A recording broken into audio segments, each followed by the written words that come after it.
সেনাপতি করে জাহাপনা। এ কি বলে সেনাপতি? আমার রাজ্যে এত বড় ভান? এই কি জাহাপনা, আমি তো বুঝতেই পারিনি, বাথরুমে গেছিলাম জাহাপনা, আমাকে ক্ষমা করে দেবে। এ কি সেনাপতি, তুমি এই ভুলের কোনোদিন মাসুল পাবে না। তোমার পায়ে পড়ছে, আমাকে ক্ষমা করে দেবে। বলো সেনাপতি, আমি আমার রাজ্যটা ঘুরে দেখতে চাই। জাহাপনা, তুমি আমার সাথে চলুন।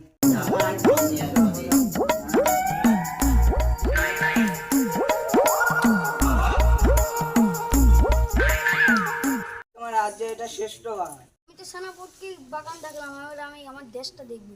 জাহাপনা, সেনাপতি, আমার রাজ্যে এতটা পানি, আমি যাবো কি করে? আমার জন্য নৌকা ভাড়া করবো। জাহাপনা, তোমার রাজ্যে চলুন, কালকে নৌকা ভাড়া করো। কি বলো সেনাপতি, চলো আমার রাজ্যেই ফিরে যাও।